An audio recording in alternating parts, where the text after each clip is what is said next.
Hello, everyone. Welcome to the Purpose and Progress podcast show. I'm your host, Dr. Jim Price, where we share inspirational stories with inspirational folks from all different industries and things like that. And today makes no difference. We have a fabulous guest today. He is a former Marine who overcame PTSD and mental illness, transforming his pain into purpose.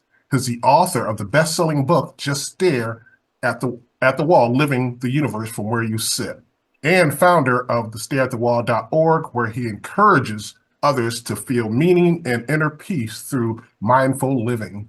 I'm glad to have on the show with us Mark Blacknell. How you doing, Mark? Oh, good. Thank you so much. I don't know, you said I overcame mental illness. I'm not quite sure about that. I haven't managed well. Let's put it that way. I know we were talking a little bit before the show about, how like I would just mention how I'm still in celebratory of my birthday and stuff like that, and how that kind of extended over to a lot of the things that happen in this month, especially in August, and that your birthday is not far from mine and everything. How we, share similarities in terms of, not looking our age and stuff like that.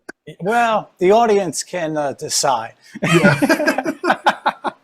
But so glad to have you here, Mark, and I'm, I definitely am blessed and honored to have you a part of the show. And we always are talking about motivation and talk about encouragement and talk about mindfulness and talk about the things that help people progress in their lives in a positive manner. And when you're in that mindset and good vibrational mindset, you're able to overcome and get into a lot of things that maybe a person may have thought they'd not been able to get into. So, this is what it's about, sharing these stories and having people be inspired by the stories that are guests on this show. So I want to start off with, when do you feel your journey started and what influenced that? Well, I always say that, my spiritual practice, which is meditation, it started at the beginning of time, really, if we really want to trace it all the way back. Regardless of what you believe, it could be the creation, God created the heavens and the earth, or it could be there was this little point that blew out and everything we know now comes from that. But that's really where it started. But I'll fast forward to Darby, Pennsylvania in 1970. That's really where it started, where I was born. Now, according to my mother and my father, I'm blessed enough to still have them in my life, I was not happy. I came out angry, and I didn't want to come out at all. Yeah. It was a really long labor, and I cried a lot. And if my mother left the room, I would hold my breath, turn blue, and pass out. Wow. So I had a certain anxiety and disposition towards life, I think, from the beginning. Yep. I trace it back to when I was a kid. When I think back now, I'm like, wow, I really was. There was some kind of sense of dread in me from the beginning. Yep. Probably genetic. I don't get into where it came from. Is it some kind of chemical disorder? I don't go into all that. I just know it was there. Yeah. And it carried forward. And then I went, I got in some trouble. I'm going to make the story shorter than usual. I realized that this story there's no real way to simplify it. Yeah, my story is pretty wild. And we have to understand that any story we tell about ourselves or our lives, how true is it? It's kind of our version of our story, right? Absolutely. I want to preface that up front. So this is to the best of my recollection. But I got in some trouble, after I graduated from high school. I had no real direction. I got involved in some things that I'm from the Philadelphia area, from Delaware County. Yeah. So working class Philly. And I had to get out of that situation. So I joined the Marines. So that got me out of one situation, but into another situation. Yeah. The Marines is a pretty tough outfit. And it was, I was overseas the whole time I was in, and it was it really, whatever sense of dread or anxiety I had in me, this like made it explode like a nuclear explosion. So when I got out, I was really a mess. Mm-hmm. You know, I was suicidal. I remember years of depression, you know, where I considered suicide, heavy drinking, anxiety, panic attacks, the whole deal. Mm-hmm. And I think back now and I think, man, I don't know how I actually achieved anything. Yeah. You know, I ended up getting a master's degree, Okay. but the whole time I was hurting inside, you know? Yeah. I don't know how I did it. So I think the military did train me to have a degree of discipline and focus. Yeah. Yeah. And also, you know, exercise and staying physically active, which to this day is extremely important. Yeah. You know, staying active is so important. But it took me about 20 years after I got out to really admit that I had a problem. Mm-hmm. So I think the day my spiritual practice started, Mm-hmm. you know, when I consciously started doing something about my issues, was when I admitted I needed help. Yeah. And that I was going to make it my focus, my primary goal to get help. Number one, because my daughter, my ex-wife, was pregnant with my daughter. And I thought, man, if I'm going to be a good father, you know, and I'm going to take this responsibility of bringing somebody into this world, I need to get help. Because right now I can't be a good father because I'm fighting myself so much, you know, just to stay stable and to go to work. And so it was always like a lot of effort, and I was always tired at the end of the day. You know, I had no room for anybody but managing myself. But I went into the VA, it's called a vet center, and I walked in and there was this doctor behind a desk on the phone. He went like this, like, hold on. And when he got off the phone, he said, how can I help you? I said, man, I'm a mess. Something's wrong with me. You know, I need help. And his name was Dr. Evans. And I thank him to this day because that's really where my path to stability started. Yeah.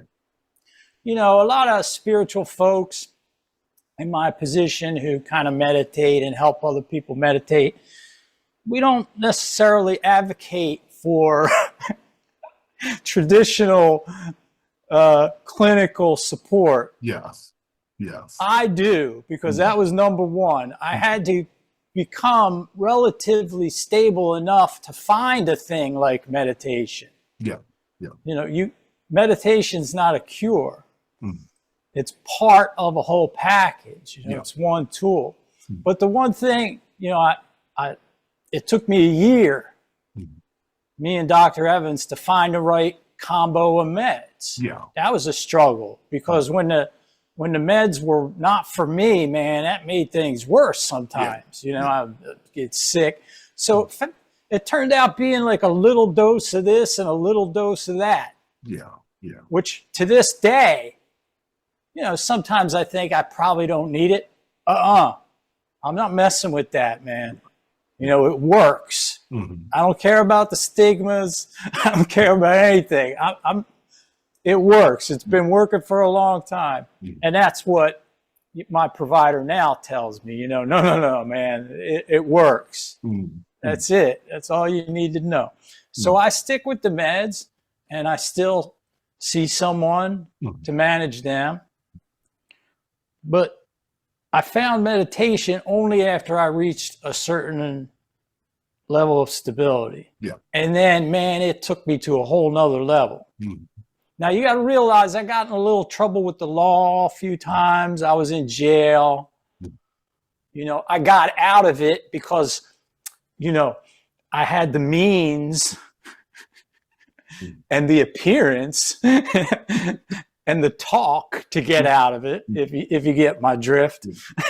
But I learned through that whole experience that from meeting guys who didn't have the same opportunities and the same understanding of life that I have, that once you get in the system, man, even for me, Yeah. I was like, man, if I don't make that call that Wednesday at noon to Mrs. Johnson, there's a warrant. Yeah. You know, what if my phone's dead? What if, you know, I was scared to death. Mm-hmm.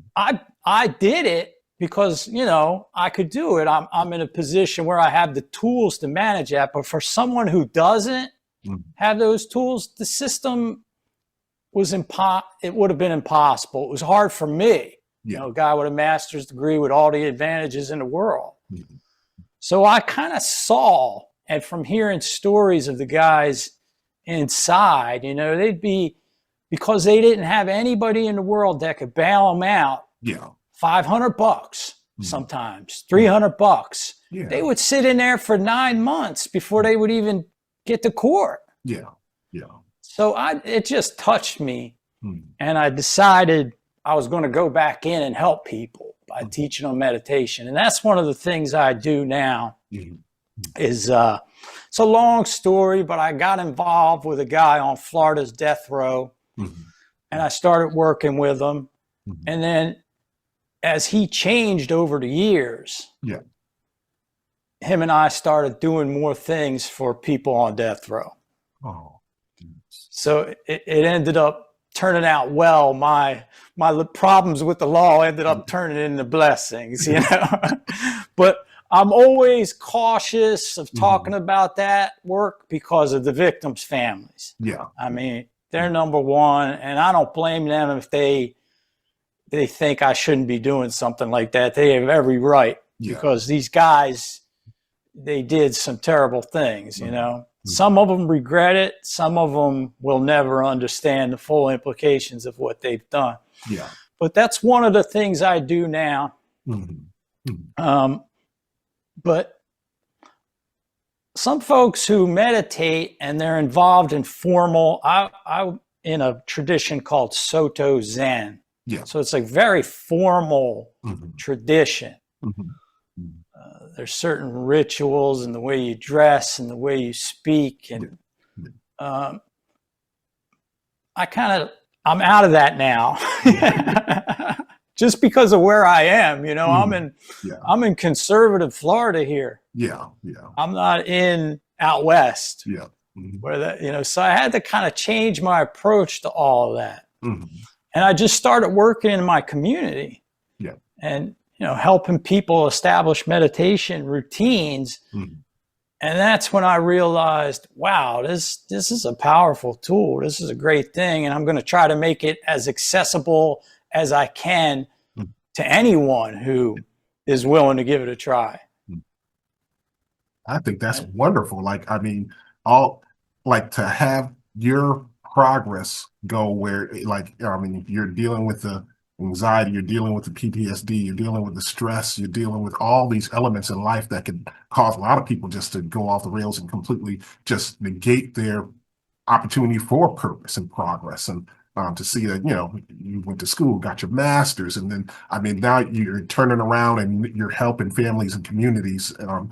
It's just amazing how life can turn around in such a profound way when you're influencing so many people in a positive way.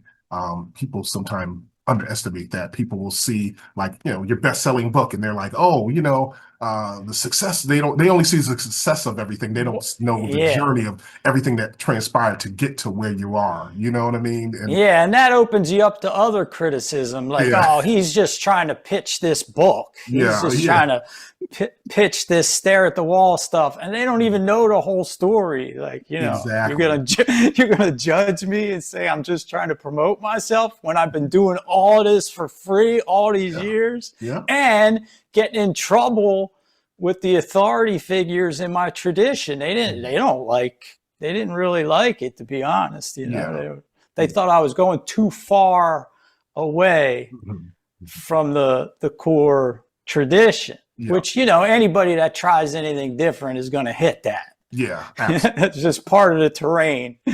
So, but yeah, I mean, I look back, I don't know how I got here other than one day at a time, one breath at a time, one step at a time. That's how I got here. And I still operate under that premise, you know, because no matter how good your life has been, no matter how privileged it is or has been, you're still all people are suffering, you know? Absolutely. We're all suffering, but in our society, especially, we kind of put it under the carpet. Like we don't really think about how difficult our lives really are. All of us, each person, it ain't easy being human. You know, we can't forget that. Yeah. We kind of forget that. Yeah. But I don't forget it because, man, my life is it's still hard practicing and staying stable and helping other people, plus raising my kids and being there for them and all of that. You know, it's a struggle every day, even if you're in a good position, in a stable position where you have a purpose. Yeah. Yeah. Which I tell my kids all the time, and I tell anyone that will listen. That's the key to it all. Yeah. You got to have a purpose. Yeah. You know, for getting up in the morning. Yeah. You got to have a purpose. But then you got to be careful because when you have a purpose, you can get extreme. You can get carried away with that purpose and think you're doing God's work, you know, or you're right and everybody else is wrong. Yeah. Yeah. So you got to be careful even with a purpose, you know? So, absolutely. Absolutely. I think but so important. Just do the best I can, you know? Yeah. I mean, all those elements are important. I think it's good to have a healthy balance between all that. Even when you talk about self-care, meditation, all the other elements, you know, everybody, I go to the mailbox and I'm like, the mailbox is not a happy place for me because when I open it up and get all the mail out, it's just going to be bills. Like, or junk. Nothing, you know what I mean? There's nothing fun about the mailbox. Man, you know, my daughter will be like, hey, is there any mail for me? I'll be like, no, be glad there's not. Because when you get older, that mailbox is not a happy place. You know? I say the same thing, man. That mailbox, my son's like, how come you only check the mail like once every 2 weeks? I'm like, you'll see. Yeah. If the mail even exists by the time you grow, if physical mail, it's usually just trash or some notice you'd rather not get. But that's a great example of how ordinary life, you know, can be tough. It really is. And as you get older, as you know, the things that you would have never thought of before, you're thinking about now. Absolutely. Like, oh man. When I had that birthday, it was it wasn't too long ago, but I got that first AARP in the mail. Yo, we're not doing this. Like I grew like AARP. No, we're not that old now. We're not. I got it. I get it all the time. But I'll tell you what, it does come in handy when you hit 55. Like, you know, I took my kids to IHOP and I was like, oh man, look at this 55 and over menu. Get the discount. Heck yeah, it's a big discount. And it used to be, I'm 56 now. Last year, I would like order from the 55 and over, and they would say, wait a minute, are you 55? Now, I don't know what a year did, but nobody asks anymore. I don't even get that satisfaction. I don't even get that satisfaction anymore. Yeah, that is a blessing right there. I also want to talk about a little bit about your achievements and project. I know we talked a little bit about your book, and I'm sure that's an achievement. You know, being able to be a best-selling author, it's been a big achievement for you. Talk about that a little bit in terms of like, you know, just about the book and what it's about, and to our audience to get a little clarity about that today. Well, that book nearly killed me. That's all I can say. It took about 4 years. Yeah. Wow. Yeah, I've been writing for 30 years and I've written all kinds of books, but I never released one.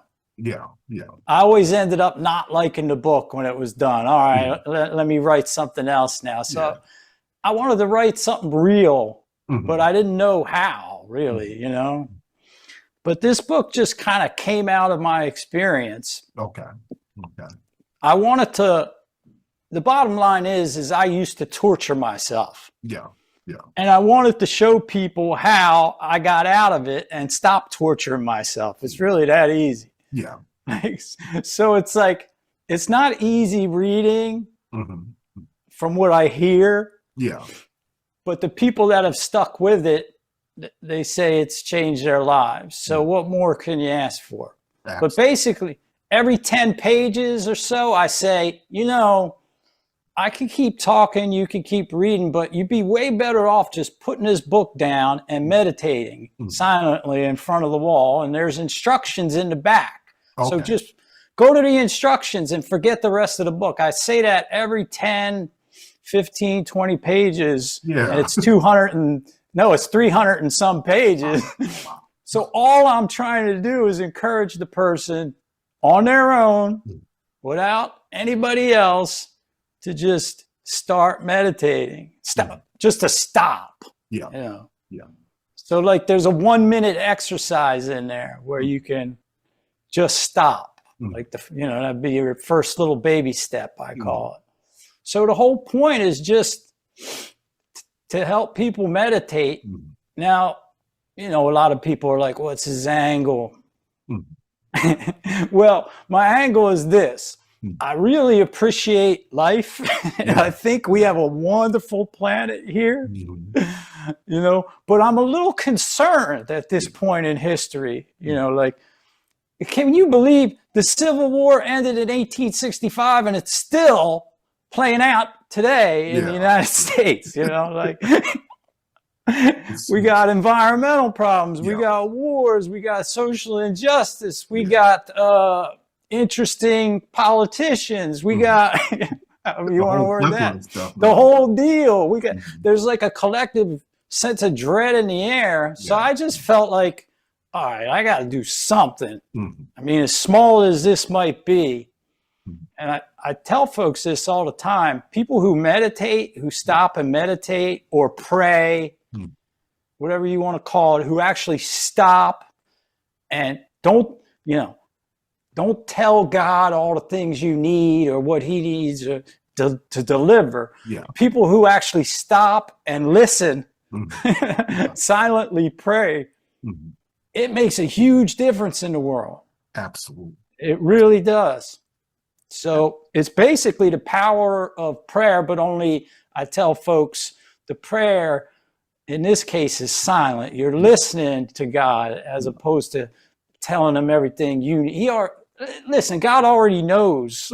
You don't need to say anything. You need to listen.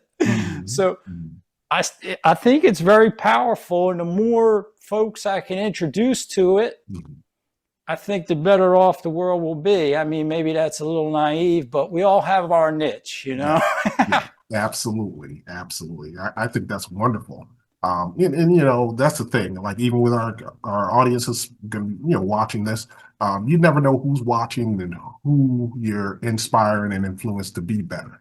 There are a lot of times it's the people that you don't even know that you're inspiring to be better because of the encouragement, because of the motivational, words and things like that. A lot of people, they misinterpret that as things that are maybe not that important. But, all those words are important, and I definitely incorporate prayer to everything I do. So I definitely connect well with that. And I think when you incorporate those things and do the meditation and do those things like that, you put yourself in a position to do, things that you want to do in life in that regards and stuff. And you're a living example of that, with your story and all you've been through and becoming an author and getting your master's and all the things that have transpired to get you to the point where you're at now, where you're in a good space, and you're recognizing and seeing the world does need a lot of healing. There's a lot of trauma in the world. There's much healing to be done. There's so many things happening, and what better way to do that healing process, through prayer and understanding others and trying to have a clear understanding of the things that are happening and get to some point of clarity in terms of that. Yeah, I mean, it's pretty cool because, I'm at the point now where I don't even, maybe I should stop and appreciate my achievements, but I don't really look at it that way. I look at it like, man, I got a pretty interesting life. I have a purpose. you know, I can help a few people. Yeah. I don't need to really be appreciated anymore. You know what I Yeah. mean? Even by my kids, or, you know, I learned that if you appreciate yourself, Yeah. it's so much better, because then, you know, somebody says something negative. I don't need to be appreciated. You know, somebody says something good, I don't walk out like, oh man, like I just got interviewed by the local news. Yeah. Yeah.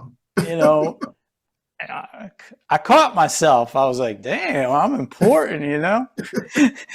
And then I caught myself. I was like, oh God, let that go. Let that go. That's not correct, you know? So it's that process. It's kind of a balance. But really, the reason I do it is because I always say I do it for me, number one. You know, some people, I reverse it. Yeah. Some people say, I do everything I do for God. Oh, is that really? No. I do everything because it's fulfilling. Yes. And I have an interesting life, you know, I have meaning. Number two, my kids and my family. Number three, my community.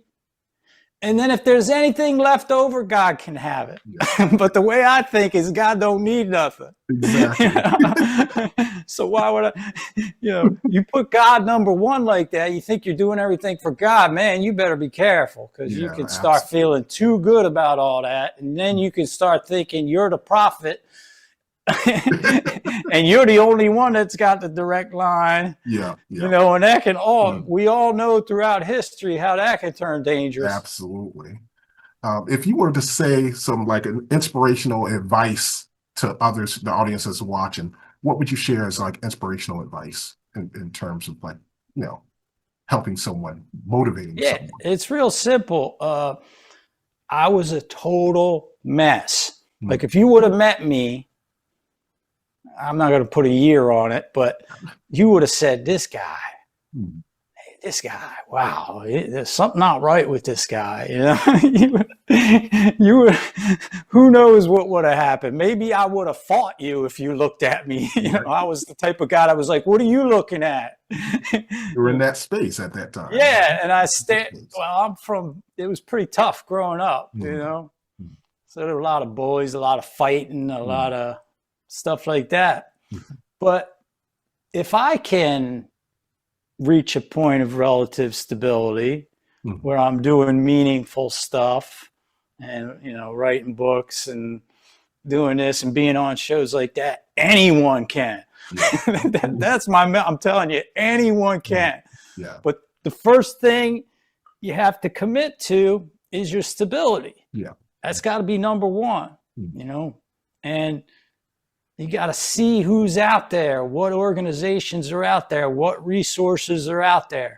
Even if you live in a terrible neighborhood, you know, where it's rough, there's got to be an elder somewhere, somebody who's known throughout the community as a guy who has his crap together, or a gal. I'm not just, and that's the person you want to stick with. just insert yourself in their lives. Don't give them a choice. You know, even if it's a reverend and you're like a little skeptical about all that. If that guy's real, if he's authentic and he's stable and he's doing good work, just show up and don't leave the guy alone. You know. You got to know your resources. For me, it was getting in my car after work, looking up the hours of the vet center, knowing when they took walk-ins, walking in. You know, it was like 45 minutes to an hour from my house. I lived in Maui. I lived up on this mountain. So it was a little out of the way. But I made it a priority. And that's the key. You got to make getting out of your situation, stability, whatever you want to call it, coming to Jesus, whatever you want to call it. It doesn't matter to me. Just make it number one. You know, and every waking hour, no matter how bad it gets, just go back to that. Where can I go? Who can I go to? What's available? Sometimes it's sports. I coach football, but it's soccer. but Yeah. I refuse to call it that because the rest of the world calls it. I coach middle school soccer. Yeah. Yeah. You know, Yeah. middle school soccer is a great way to stay out of trouble, Absolutely. to get a good influence, So Yeah. whatever it takes. Yeah. And when you get a little older, there's less options, Yeah. Yeah. Really, you might think so, but there's Yeah. community resources everywhere, Thank you. and you can find them, and you can find them. That is so wonderful right there. Also, how can our audience connect with getting your books? Because I'm sure our audience, it's a great read, and I really endorse and recommend his book. But just tell us how the audience can get a hold of your book and the title of the book again. Okay, it's Just Stare at the Wall, !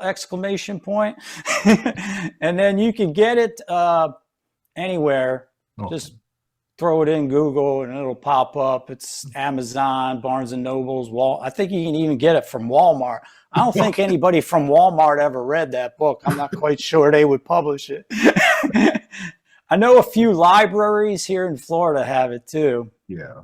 But I think you can request it from your local library and they'll get it.